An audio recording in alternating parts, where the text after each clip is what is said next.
Halo Sobat Montini, kembali lagi bersama Monica di Telisik, telaah isu-isu sosial kemasyarakatan. Nah, hari ini kita bakal ngobrolin satu topik yang sering kita dengar di misa. Tapi pernah gak sih kita benar-benar merasakannya? Nah, tema kali ini yaitu tubuh dan darah Kristus atau Ekaristi dan penghayatannya dalam keluarga Katolik. Nah, biar obrolan kita makin hidup dan relevan, hari ini kita kedatangan seorang narasumber yang pastinya udah gak asing lagi buat Sobat Montini.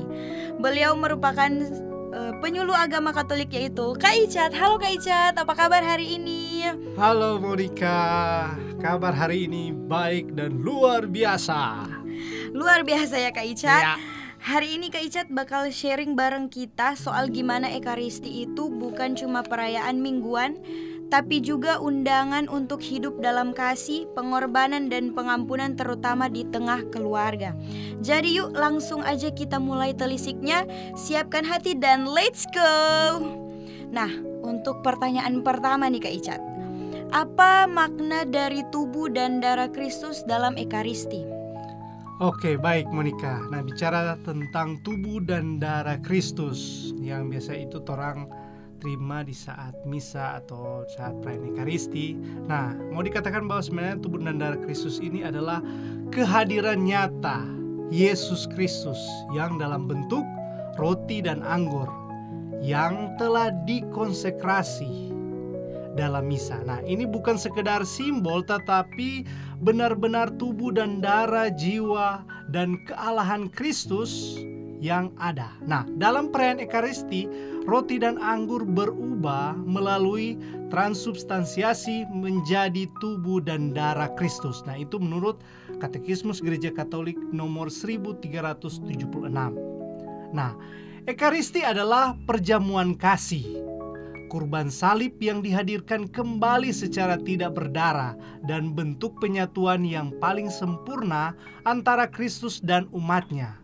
Maka saat umat ataupun kita orang Katolik menerima Ekaristi, berarti kita benar-benar bersatu dalam hidup Allah yang kekal dan diubah menjadi serupa dengan Kristus. Seperti itu. Nah, jadi kehadiran nyata Yesus yang memberikan dirinya secara total untuk keselamatan kita ya Kak? Iya. Nah, mengapa Gereja Katolik itu meyakini kehadiran nyata Kristus dalam Ekaristi? Nah, Gereja Katolik mau mendasarkan di sini yaitu keyakinan pada sabda Yesus sendiri dalam Injil, inilah tubuhku, inilah darahku. Nah, itu dalam Matius pasal 26 ayat 26 sampai 28. Nah, itu mau menyatakan, tidak sebenarnya menyatakan bahwa itu hanya sebagai simbol saja, tetapi mau mengatakan bahwa ini benar-benar tubuh dan darah Kristus, tubuh dan darah Yesus sendiri. Nah, tradisi gereja awal telah menegaskan hal ini yaitu dalam tulisan Santo Ignatius dari Antioquia dan Santo Thomas Aquinas, bahwa memang benar-benar bahwa Yesus hadir melalui tubuh dan darahnya. Nah, dalam Katekismus nomor 1374 menyatakan bahwa Ekaristi adalah Kristus sendiri, Allah dan manusia yang hadir secara utuh dan sepenuhnya di dalam kehidupan manusia. Nah, kehadiran Kristus dalam Ekaristi ini bukan sesuatu yang dapat menjadi simbolis semata, tetapi memang ini adalah misteri iman yang nyata, yang sebenarnya mau menyentuh kehidupan kita manusia, yang mau hidup dengan kita manusia secara konkret ataupun secara nyata. Nah, gitu. Kak Icat, berarti Gereja Katolik itu meyakini kehadiran nyata Kristus dalam Ekaristi karena sudah dicatat ya, sudah tertulis di Alkitab bahwa di Matius 26 ayat 26 sampai 28, inilah tubuhku, inilah darahku. Dan gereja percaya bahwa sabdanya sungguh terjadi, bukan hanya simbolis tapi secara nyata ya Kak. Iya, Nah, benar sekali. Untuk hubungannya antara Ekaristi dan korban Kristus itu bagaimana ya Kak? Oke, nah ini bicara tentang Ekaristi. Sebenarnya itu bukanlah pengulangan kurban salib, tetapi mau dikatakan bahwa Ekaristi itu merupakan hadirnya kembali, bahwa senyata-nyatanya bahwa Allah itu, bahwa Yesus itu hadir kembali dalam bentuk sakramental, satu dan sama, yaitu kurban Kristus yang di Kalvari. Nah, dalam misa kudus kita tidak mengulang kematian Kristus. Ingat baik-baik bahwa di saat misa itu bahwa kita bukan mengulang bahwa Yesus mati lagi, nyanda. Tapi itu mau menghadirkan kembali adalah apa? Kurbannya. Di saat pecah roti, baru mengangkat piala, dan di situ kurbannya itu untuk siapa? Untuk manusia. Sehingga peristiwa keselamatan itu yang menjadi penting, yang terus berulang dan terus diingatkan kepada manusia. Nah, dalam Ekaristi umat Katolik sebenarnya mau mengambil bagian dalam kurban Kristus dengan apa? Menyerahkan diri dan mau bersama-sama dengan Bapa. Nah, ini merupakan bentuk persekutuan yang mendalam secara misteri, bahwa dalam setiap misa kita tidak hanya menyaksikan, tetapi kita juga ambil bagian dan menerima sebenarnya misteri penebusan Kristus. Nah, berarti Kak Icat pada dasarnya Ekaristi adalah cara kita untuk mengenang dan ikut merasakan pengorbanan Yesus di salib. Iya. Dan lewat Ekaristi, kurban Yesus yang hanya satu kali disalib hadir secara nyata untuk menyelamatkan kita ya Kak. Iya. Nah, bagaimana Ekaristi menjadi sumber dan puncak kehidupan orang Kristiani Kak Icat? Ya. Nah, Ekaristi adalah sumber dan puncak seluruh kehidupan Kristiani. Ini jelas dalam Katekismus 1324. Nah, karena darinya mengalir semua rahmat dan kepadanya segala kehidupan rohani diarahkan. Nah, ini berarti apa? Seluruh kegiatan gereja Katolik, baik pelayanan maupun pewartaan, menemukan makna dan daya dari Ekaristi itu sendiri. Jadi mau dikatakan sebenarnya apa? Bahwa manusia hidup, bahwa manusia mau masuk gereja, mau mengikuti misa, mau menerima Ekaristi, itu merupakan kehidupan untuk manusia itu sendiri. Nah, dalam Ekaristi kita mau menerima Kristus sendiri, ini mau mengubah apa? Hati, mengubah hidup kita. Nah, dalam keluarga yang mau menempatkan Ekaristi sebagai pusat hidupnya, itu akan dipenuhi dengan kasih. Karena ajaran Yesus itu jelas bahwa kasih itu nyata. Nah, kasih yang sejati itu yaitu pengampunan dan juga semangat pelayanan, itu berasal dari Yesus sendiri yang pemberi kasih. Dan kasih itu nyata dalam apa? Dalam Ekaristi, yaitu tubuh dan darahnya diserahkan. Nah, seperti itu, Mon. Jadi seperti itu ya Kak. Jadi kita hidup itu dalam kasih ya Kak. Iya. Nah, bagaimana dan apa makna Ekaristi bagi keluarga Katolik ini sudah lebih mendalam ya Kak. Sudah lebih dalam lagi tentang keluarga. Baik.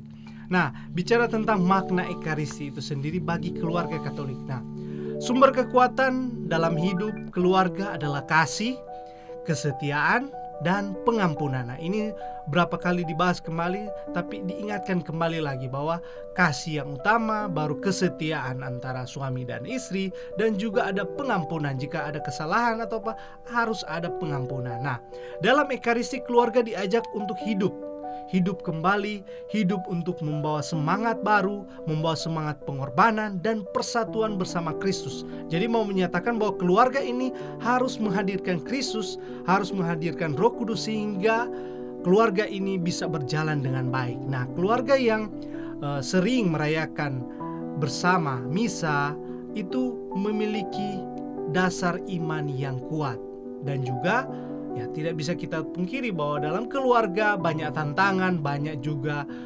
permasalahan yang muncul. Nah, disinilah Ekaristi bisa hadir untuk bisa menguatkan, dan di situ juga mau menyatakan bahwa dalam keluarga itu sendiri Allah Yesus Kristus hadir bersama keluarga itu.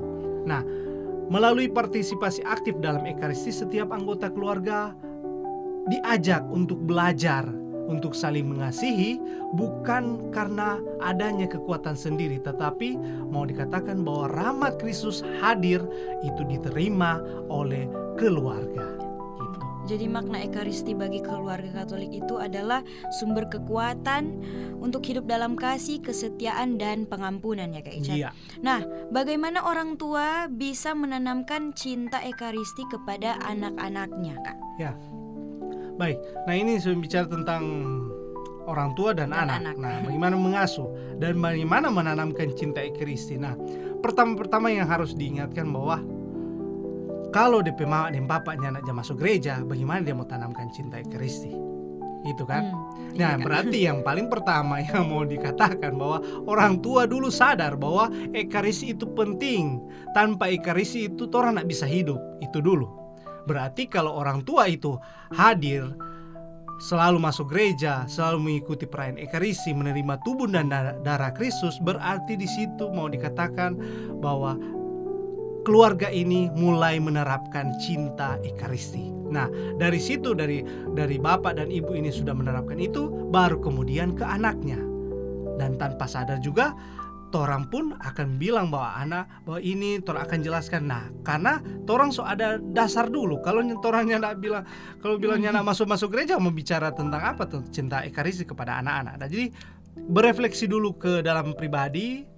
Bagaimana tentang torang pe istri, torang pe suami, itu mengajak dulu bagaimana itu Ekaristi itu seperti apa. Torang sadar bahwa Ekaristi itu penting. Nah, di saat itulah bahwa torang bilang kepada anak-anak bahwa Ekaristi itu seperti ini. Apa yang mama dan papa da baking, atau mama dan papa da iko setiap hari Minggu, ataupun ada perayaan-perayaan khusus musim masuk gereja, berarti di situ dorong boleh lihat. Karena contoh yang paling anak-anak mau iko itu dari contoh teladan dari orang tua. Nah, bisa orang cuma bicara-bicara, ngana masuk gereja, sedangkan DP papanya nak masuk gereja.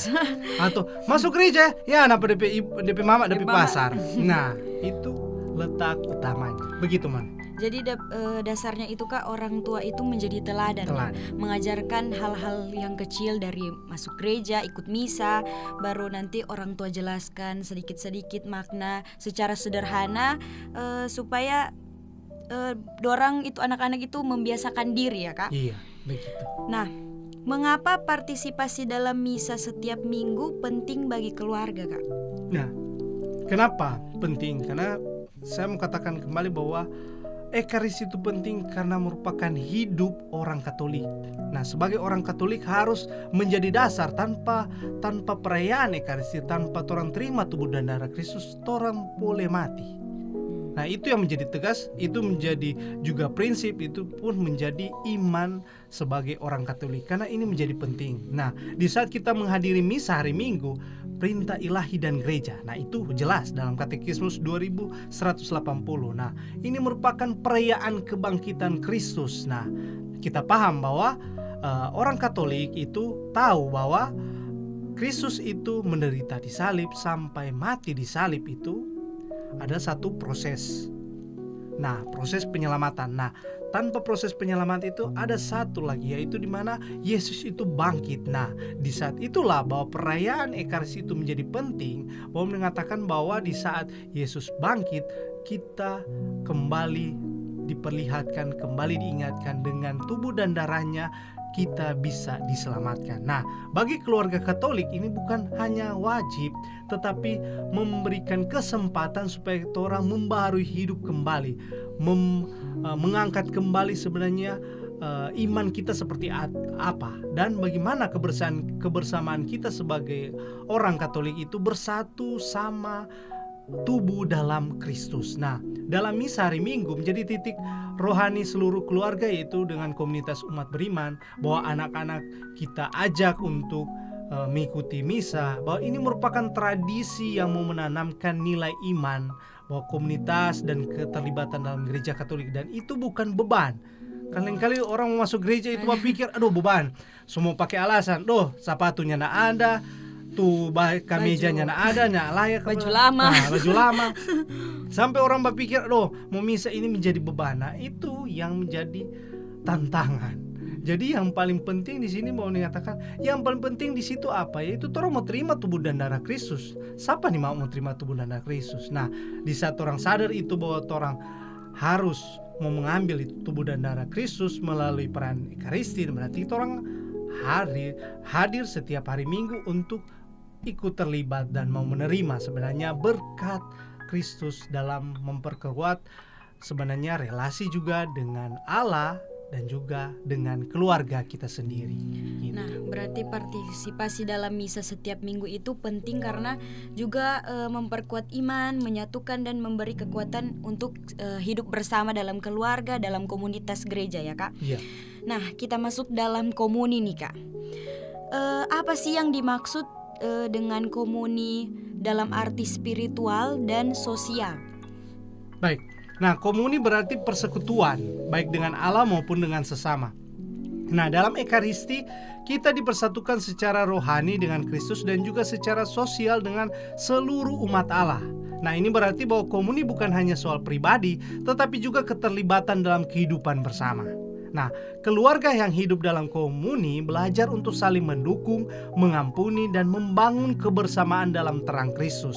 Nah, Ekaristi memanggil kita untuk menghayati hidup sebagai komunitas cinta yang saling melayani dan berbela rasa. Gitu. Nah, seperti itu ya Kak. Nah, bagaimana kalau dengan hubungan antar Ekaristi dan pelayanan dalam keluarga Kak? Oke, nah Ekaristi membentuk semangat pengabdian karena Kristus sendiri datang untuk melayani dan memberi diri. Nah, setiap keluarga yang menerima Ekaristi dipanggil untuk hidup saling melayani satu sama lain dengan kasih tanpa pamrih. Nah, ini yang berat dan menjadi tantangan. Nah, dalam menghidupi semangat Ekaristi, keluarga tidak hanya menjadi tempat tinggal, tetapi tempat di mana setiap pribadi tumbuh sebagai pelayan kasih. Nah, lanjut lagi. Anak-anak yang melihat orang tua saling melayani akan lebih mudah memahami bahwa kasih sejati itu berakar dari pengorbanan dan kerendahan hati. Begitu, Mon. Nah, berarti penguatan untuk melayani dengan kasih dengan keluarga itu sangat penting ya Kak, dalam hubungan antara Ekaristi dan pelayanan dalam keluarga. Nah, Kak Icat, apa akibat dari menerima Ekaristi secara tidak layak? Oke. Ini yang menjadi penting ya. Karena biasanya banyak orang juga tahu atau secara sengaja jebeking. Kali-kali orang masuk gereja, apalagi kalau sudah terlambat. Biasanya sudah ada persiapan dengan apa langsung maju atau apa. Nah, sebenarnya di sini mau dikatakan kembali bahwa sebenarnya di saat orang menerima Ekaristi, orang tahu bahwa yang orang terima ini apa. Orang cuma terima ini tubuh, jangan dulu bicara tubuh. Ini orang cuma mau terima ini roti biasa, yang roti di warung atau cuma anggur biasa. Nah, di sini yang mau dikatakan bahwa orang ini mau menerima tubuh dan darah Kristus. Nah, itu yang menjadi penting. Nah, di saat orang mau sambut itu berarti orang butuh persiapan. Persiapan itu harus ada dalam persiapan dalam batin dulu. Jadi sebenarnya di saat kita mau menerima Ekaristi, orang mesti berdoa dulu. Nah, biasanya kalau orang yang masih kecil itu selalu diingatkan dari trompe mama dan papa, dia bilang ngana masuk gereja itu bagusnya itu setengah jam atau 1 jam sebelum misa so ada di gereja. Karena mau apa? Duduk berlutut, kau berdoa. Nah, itu yang menjadi persiapan di saat sebenarnya orang mau menerima tubuh dan darah Kristus ataupun di saat sebelum misa dimulai. Nah, ini yang tahu yang sekarang ya. Apakah diajarkan so berbeda atau sekarang so banyak orang mau melupakan hal ini. Nah, ini yang menjadi penting, apalagi for torang pe anak-anak ini mau diingatkan kembali bahwa torang harus ada persiapan dulu di saat orang mau menerima Ekaristi. Karena di sini mau dikatakan bahwa di saat orang nyendak layak, ya begitulah bahwa di saat orang tidak layak, mau dikatakan di sini orang ada dosa. Nah, karena mau katakan bahwa sebenarnya orang mau merendahkan sebenarnya sakramen yang suci. Nah, ini dikatakan jelas bahwa dalam Katekismus 1385 bahwa jika kita menerima Ekaristi secara tidak layak, maka kita dalam keadaan ataupun dalam keadaan berdosa berat. Nah, ini adalah dosa berat karena orang mau merendahkan sakramen yang suci. Nah, karena orang mau terima memang tubuh dan darah Kristus. Nah, Gereja Katolik mau mengajarkan bahwa umat harus terlebih dahulu menerima sakramen tobat jika dalam keadaan dosa berat. Nah, ini jelas. Nah, penghayatan ini penting ditanamkan kembali dalam keluarga agar anggota keluarga menyadari nilai pertobatan dan tidak menganggap Ekaristi itu hanya ritual ataupun orang bilang kebiasaan. Setiap hari Minggu kok orang masuk gereja, jadi sudah jadi kebiasaan. Nah, disinilah letak bahwa anak-anak bisa belajar bahwa menghadap Tuhan harus dengan hati yang bersih dan tulus. Begitu. Nah, akibat dari menerima ekaristi secara tidak layak itu dosa besar ya Kak Icat. Ya. Dan mungkin menghambat pertumbuhan iman dan kasih dalam diri kayaknya ya. Nah, tadi menyinggung tentang persiapan ya Kak. Mengapa persiapan batin sebelum menerima komuni penting dalam keluarga? Ya, baik. Nah, memang sangat penting bicara tentang persiapan batin karena kita akan berjumpa secara pribadi dengan Kristus yang suci. Nah, untuk itulah kita sebagai umat harus siapkan dulu diri kita, yaitu dengan doa, dengan tobat, sikap hormat, agar memang orang betul-betul mau sambut tubuh Tuhan ini dengan baik. Nah, ini bentuk penghormatan terhadap sakramen yang paling agung dalam gereja Katolik. Nah, keluarga harus dibiasakan untuk berdoa sebelum misa, melakukan pemeriksaan batin bersama dan saling memaafkan sebelum masuk gereja. Karena lain-kali detik-detik terakhir itu apalagi semua terlambat, nah semua bakal ini antara mama dan papa padahal mau masuk gereja. Nah, semua suruh laju ini ada begini, pelama kan ada berganti apa sama. So hilang sukacita. Nah, itu semua yang dilihat adalah anak yang sudah saksikan itu. Ternyata DP mama dan papa kote bakal dulu baru masuk gereja. Nah, apa yang terjadi? Nah, itu menjadi refleksi kita bersama bahwa persiapan itu penting. Setidaknya di saat orang baru mau masuk gereja, suasana itu orang harus ciptakan, bahwa orang itu saling memaafkan satu sama lain, baru orang masuk gereja. Memang ini sangat penting dan krusial. Nah, itulah ini yang mau ditanamkan kepada anak-anak. Anak-anak bisa melihat dalam boleh dorang belajar bahwa sebenarnya menerima Kristus itu bukan sekedar kebiasaan orang masuk gereja, tapi di sini adalah peristiwa suci dan harus ada penghormatan. Di situ juga harus ada penyerahan diri kita seutuhnya untuk menerima tubuh dan darah Kristus. Begitu. Nah, persiapan batin sebelum menerima komuni itu sangat penting karena ekaristi adalah perjumpaan pribadi dengan Kristus yang suci ya Kak. Dimana kita harus menyiapkan diri agar layak untuk menyambut Tuhan. Nah, Kak Icat, menyinggung tentang keluarga, sekarang Monica mau bertanya bagaimana keluarga dapat hidup dari ekaristi dalam kehidupan sehari-hari. Oke, hidup dari ekaristi berarti orang menyalurkan kasih Kristus yang diterima dalam komuni ke dalam tindakan orang sehari-hari. Nah, saling membantu, berbagi, bahkan memaafkan dalam keluarga itu penting. Nah, ekaristi itu bukan hanya untuk saat misa, tetapi menjadi gaya hidup yang diwujudkan dalam kasih yang nyata.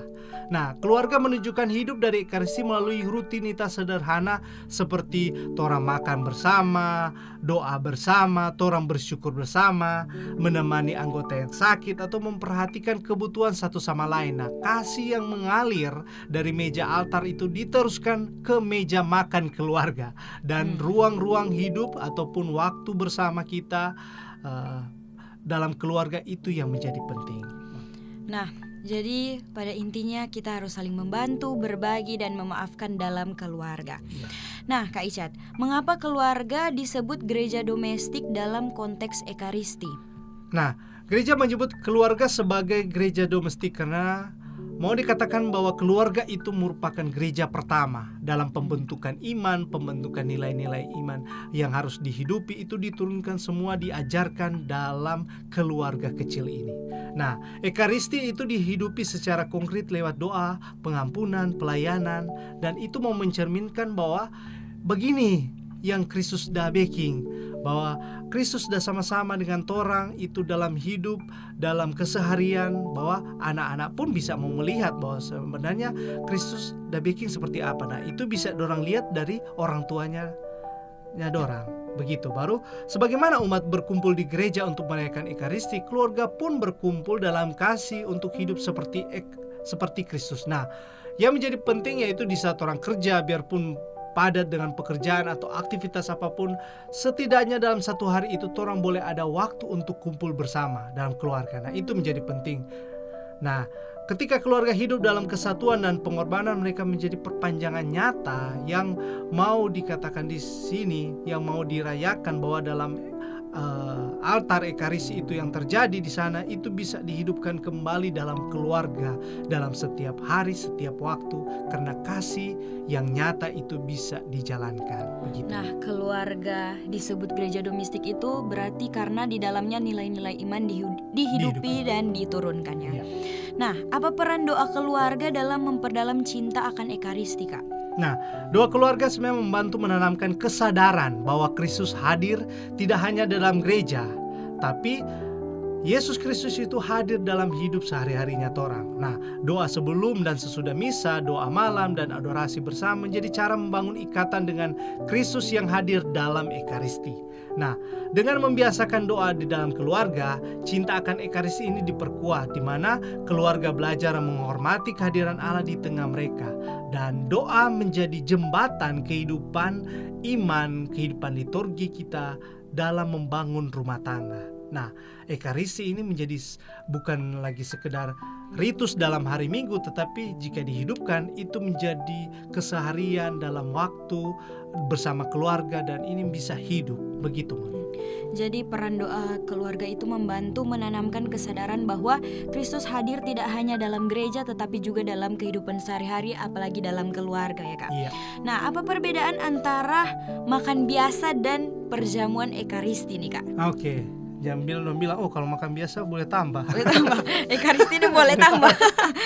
Oke. Nah, makan biasa ini itu pemenuhan kebutuhan jasmani, itu jelas. Sedangkan perjamuan ekaristi adalah santapan rohani. Jadi yang mau bikin kenyang itu, kalau makan biasa itu torang pe tubuh, tapi yang dalam perjamuan ekaristi yang torang santap itu untuk supaya torang pe rohani ini bisa bertumbuh, dan torang sadar bahwa Kristus yang akan memberikan penyelamatan bagi torang. Nah, dalam ekaristi kita terima bukan hanya makanan, tetapi Allah sendiri yang menyatu dengan kita dalam kehidupan kita, dalam keseharian kita. Nah, perbedaan ini menunjukkan bahwa ekaristi itu begitu sakral, begitu suci. Nah, keluarga perlu menanamkan penghargaan pada ekaristi sebagai makanan yang membawa hidup kekal, bahwa manusia ini, bahwa keluarga ini akan diselamatkan jika menerima ekaristi. Nah, meja makan keluarga bisa menjadi tempat syukur dan refleksi akan kasih yang diterima dalam perjamuan Tuhan dalam ekaristi yang torang terima di saat hari Minggu, ataupun ada waktu-waktu di saat orang merayakan ekaristi. Begitu. Nah, makan biasa itu hanya untuk memenuhi kebutuhan fisik ya, Kak. Iya. Fisik jasmani. Sedangkan perjamuan ekaristi adalah perayaan iman, di mana kita menerima tubuh dan darah Kristus untuk menyatu secara rohani dengan Tuhan dan membangun persatuan dengan sesama. Nah, bagaimana keluarga dapat membentuk rasa hormat terhadap ekaristi, Kak? Nah, keluarga membentuk rasa hormat terhadap ekaristi itu memberikan teladan dulu, teladan sikap hormat. Bagaimana di saat kita masuk gereja itu harus ada pakaian pantas yang torang untuk masuk gereja. Baru torang berlutut, torang menundukkan di hadapan sakramen Maha Kudus, serta torang tanda salib, bahwa juga di dalam gereja torang mendukung suasana yang khusyuk, yang memang khusus untuk berdoa. Nah, disinilah anak-anak boleh belajar sikap batin apa yang ditampilkan ataupun didengar dari orang tuanya. Nah, orang tua bisa menjelaskan makna sakral dan mengajak anak-anak ikut adorasi sakramen Maha Kudus ataupun doa syukur setelah misa. Nah, dengan begitu anak-anak akan tumbuh dengan hati yang peka dan hormat terhadap kehadiran Yesus yang sungguh hadir. Gitu. Jadi memberikan sikap teladan yang hormat, Kak. Contohnya seperti berpakaian pantas, berlutut dan menunduk di hadapan sakramen Maha Kudus, serta dong bilang jang bakar lota kalau di gereja. Nah, Kak, mengapa keluarga perlu melibatkan diri dalam pelayanan liturgi? Oke, melibatkan diri dalam pelayanan liturgi seperti menjadi lektor, misdinar, kor, atau petugas liturgi itu merupakan bentuk partisipasi aktif dalam gereja. Nah, ini bukan cuma tugas tetapi panggilan untuk orang boleh ambil bagian dalam kehidupan gereja. Nah, keluarga terlibat dalam liturgi menjadi teladan hidup iman bagi umat yang lain dan saling memperkuat dalam semangat pelayanan. Nah, anak-anak yang sejak dini dilibatkan akan tumbuh menjadi pribadi yang tidak hanya datang ke gereja, cuma masuk gereja, jadi aktivitasnya enggak, tetapi dorang boleh hidup dan boleh menerima dan boleh menumbuhkan sebenarnya iman mereka akan Kristus di dalam gereja. Nah, Jadi perlu melibatkan diri itu untuk memperkuat iman bersama, menumbuhkan rasa kebersamaan dan menjadikan keluarga lebih dekat dengan Tuhan serta komunitas gereja, Kak. Iya. Karena panggilan itu bukan hanya tugas tetapi panggilan dari Tuhan. Iya. Nah, apa hubungan antara ekaristi dan misi keluarga dalam dunia, Kak? Nah, ekaristi memampukan keluarga untuk menjadi saksi kasih di tengah dunia. Nah, ekaristi itu mengajak bahwa keluarga menerima kekuatan untuk membangun masyarakat yang adil, penuh belas kasih dan berbela rasa. Nah, keluarga yang hidup dari ekaristi akan menularkan sebenarnya mau mempromosikan nilai-nilai Injil itu seperti apa dalam pekerjaan, dalam sekolah, ataupun dalam lingkungan sekitar mereka, dalam bersosialisasi.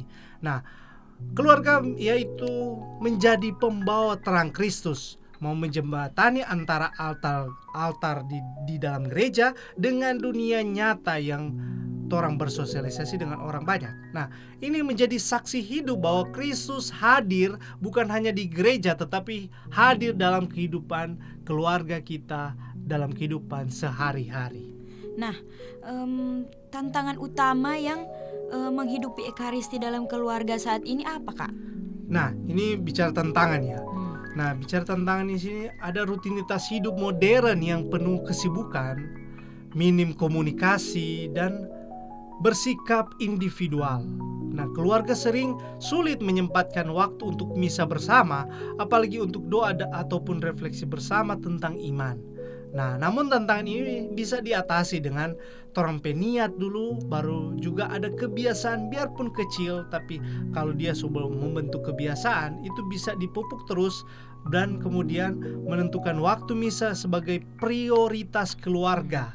Baru juga mengurangi gangguan digital saat ibadah, termasuk ini HP. Main HP. Nah, itu baru serta memelihara dialog batin antar anggota keluarga. Jadi harus ada komunikasi antar keluarga. Nah, ekaristi itu akan menjadi tetap sebagai sumber kekuatan bila diupayakan dengan sadar. Jadi paling penting kalau dalam keluarga bisa menumbuhkan ekaristi ini sebagai torampe hidup, nah pasti akan dihidupkan terus. Tapi kalau orang menjadikan bahwa ekaristi ini sebagai prioritas, ya sudah, cuma jadi kebiasaan. Hari Minggu itu masuk gereja, selesai. Gitu. Jadi tantangannya itu rutinitas hidup modern yang sekarang ya, Kak.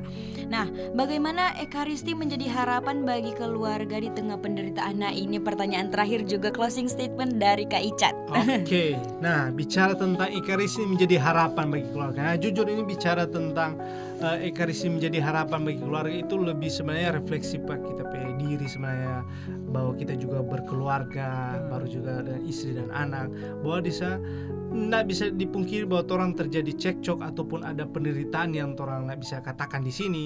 Tapi sebenarnya mau dikatakan di sini yaitu poin penting, yaitu ekaristi ini adalah hidup. Karena di saat orang masuk gereja, di saat orang mendengarkan firman Tuhan, di saat orang menerima tubuh dan darah Kristus, itu biarpun hanya orang masuk gereja itu, orang ada rasa kelegaan. Dan juga yang paling penting, di saat orang ada permasalahan yang memang tidak bisa orang atasi, di saat orang masuk gereja, orang pikiran itu boleh tak tenang sedikit. Memang setelah itu orang akan berpikir keras, tapi dengan begitu selalu ada harapan dan juga selalu mau dikatakan bahwa jangan berpikir bahwa orang berdoa ini tidak akan terwujud. Tapi di saat orang masuk gereja, di saat orang sungguh-sungguh memang menerima tubuh dan darah Kristus, selalu ada harapan, selalu ada jalan, selalu ada solusi yang orang boleh terima, yang orang ingin tahu datang tiba-tiba. Nah, itu merupakan bantuan dari Tuhan sendiri. Dan semoga banyak keluarga di sana yang memang mengalami permasalahan ingat kembali bahwa orang masuk gereja itu bukan karena aktivitas atau karena beban, tetapi ekaristi ini adalah orang hidup karena orang mau bersatu kembali dengan Kristus. Orang terima DP tubuh dan darah, dan ini yang menjadi penting diingatkan dan menjadi refleksi bagi orang semua. Begitu. Jadi ekaristi mengingatkan bahwa Kristus pun telah menderita dan menyatukan penderitaan itu dengan kasih dalam penebusannya ya, Kak. Iya. Dan keluarga yang berpegang pada ekaristi akan melihat bahwa kasih Kristus sanggup mengubah luka menjadi berkat. Nah, Sobat Montini, itu dia tadi perbincangan kita bareng Kak Icat tentang tubuh dan darah Kristus dan bagaimana kita bisa menghayatinya dalam keluarga. Monica yakin banget setelah dengerin ini kita jadi makin sadar bahwa Ekaristi itu bukan tentang hosti dan anggur, tapi tentang bagaimana kita belajar memberi diri, mengampuni dan mencintai secara konkret di rumah kita masing-masing. Terima kasih banget buat Kak Icat atas sharingnya hari ini. Terima kasih yang banyak. sangat hangat dan sangat dalam. Dan buat kamu Sobat Montini, kalau kamu merasa terinspirasi atau pengen cerita tentang pengalamanmu menghayati Ekaristi di rumah, boleh banget share di medsos dan tag Radio Montini ya. Jangan lupa follow IG-nya juga biar gak ketinggalan episode-episode seru telisik lainnya. Sampai ketemu di episode selanjutnya, dan seperti biasa mari terus bertanya, mencari dan menelisik. Dadah. Dadah.